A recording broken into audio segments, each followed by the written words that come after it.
Assalamualaikum warahmatullahi wabarakatuh. Salam sejahtera untuk kita semua dan tetap semangat. Semangat pagi. Saat ini kita sedang berada di kebun kelengkeng yang kemarin kita booster. Dan ini kita lihat perkembangan tanaman kelengkeng yang kemarin gagal. Jadi sudah kita booster, tetapi karena kondisi cuaca curah hujan yang tinggi, habis di booster maka terjadi kegagalan. Dan ini kita akan perlakukan, dia kembalikan lagi supaya tanam ini fit. Dan setelah nanti daunnya sudah mulai tua, kita bisa booster kembali. Kita berharap bisa di booster kembali. Jadi ini kalau kita amati, ini daunnya hijau muda. Ini memang daun muda, tetapi daun tuanya ini kemarin daun yang tua rontok ya, hampir semuanya rontok, kemudian betunas, kemudian timbul daun muda, tetapi daunnya tidak sehat, mungkin karena stres, sisa-sisa dari pembosteran. Ini kita akan kembalikan lagi kondisinya biar fit, biar bagus, dan musim berikutnya mungkin sekitar 2-3 bulan lagi kita bisa lakukan pembosteran. Dengan cara ini kita berharap tanaman akan fit, dan nanti pada saat di booster ke depan itu tanaman bisa berbunga dan menghasilkan dengan bagus. Ini.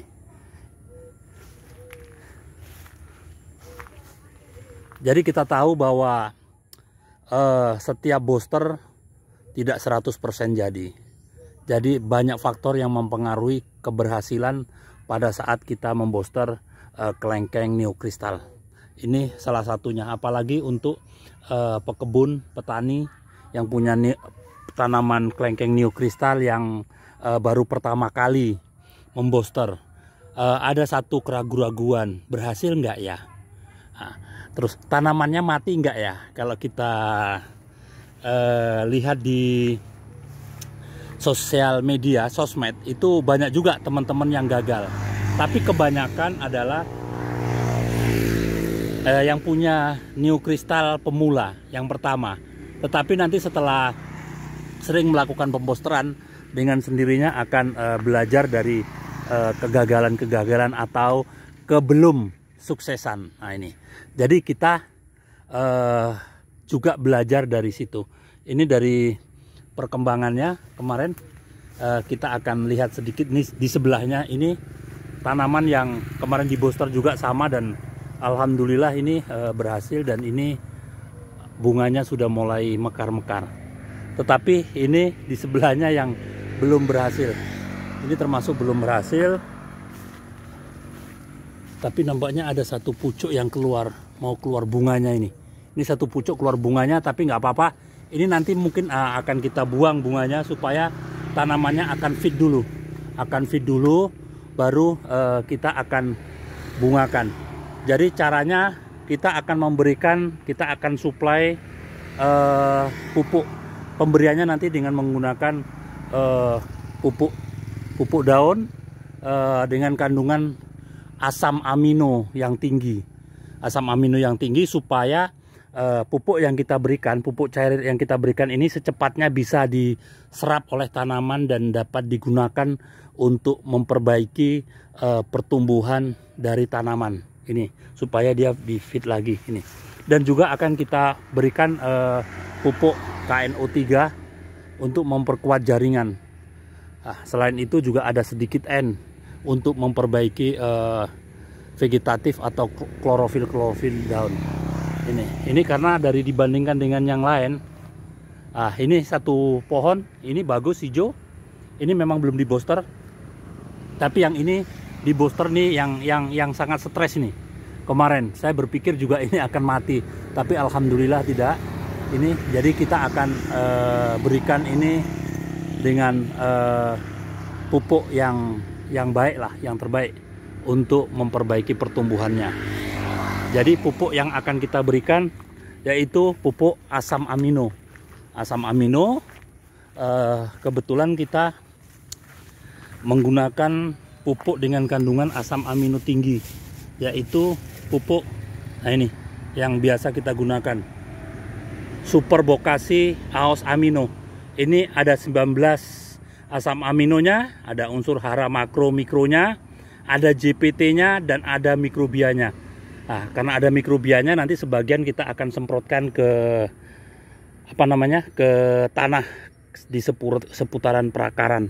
Ini dosisnya berapa? Jadi dosisnya 50 cc. Dosisnya 50 cc, dan kita akan nanti tambah sedikit KNO3. Ini kita akan menggunakan KNO3.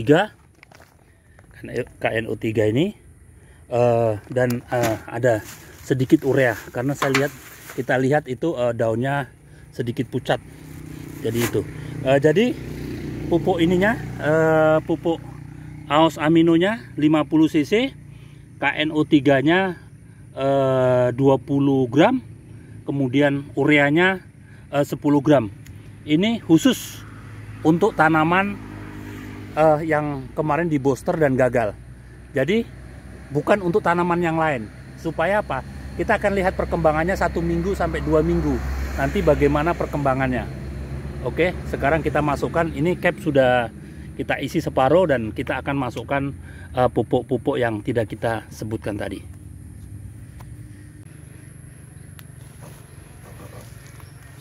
Ini setelah dicampur, kita akan melakukan penyemprotan.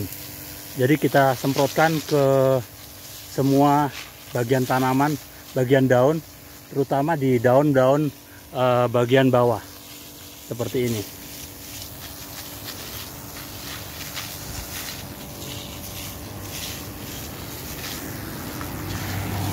Supaya nanti kalau begitu daun yang muda ini, yang baru tumbuh ini, setelah di booster ini, daun yang baru tumbuh ini, setelah di booster gagal itu, kita bisa melakukan pembosteran kembali supaya tanaman ini fit dan bisa berbunga dengan bagus.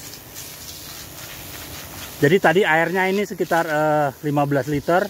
Ini nanti untuk 2 tanaman, bukan untuk 1 tanaman, tetapi untuk 2 tanaman.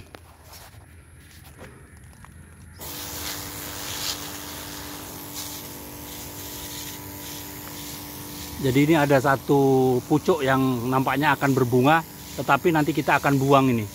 Ini bunga yang gagal. Jadi nanti sayang kalau dia paksakan untuk berbunga dengan kondisi tanaman yang kurang fit. Nanti bisa menyebabkan tanaman mati. Ini kita juga semprotkan di bagian bawah ke tanah.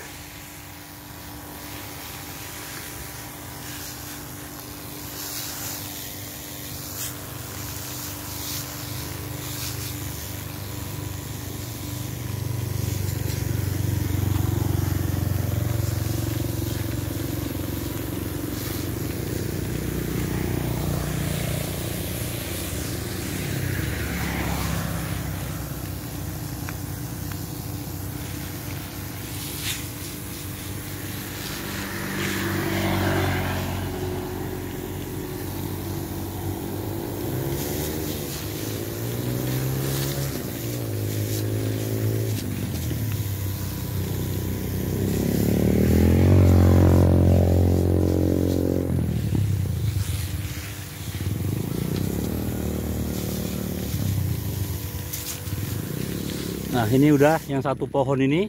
Kemudian ini juga 1 pohon. Ini kemarin gagal juga. Tetapi ini tidak separah pohon yang 1. Ini kita semprot lagi, nanti kita tunggu daun tua untuk kita booster lagi. Ini ada 1-2 biji. Kalau kita amati, ini kita zoom. Nah, ini ada bunganya. Ada bunganya, tetapi tidak banyak, ini cuma sedikit. Kita akan buang nanti bunganya, dan kita akan booster lagi untuk mengeluarkan bunga.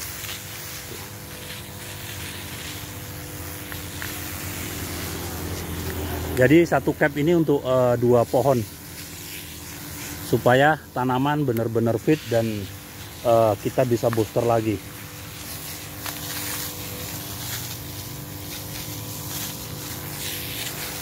Nah, ini kalau kita lihat, ini ada bunganya sedikit.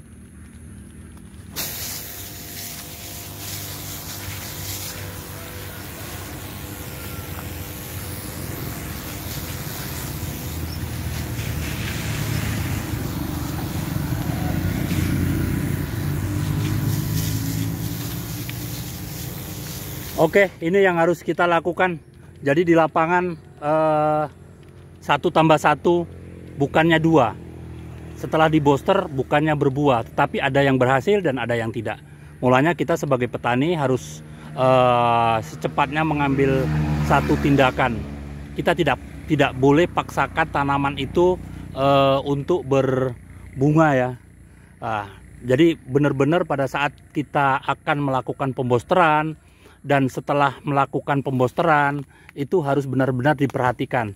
Jangan sampai keinginan kita petani tanaman itu secepatnya berbunga, tidak memperhatikan kondisi tanaman. Begitu di booster tanaman akan stres dan akhirnya akan mati.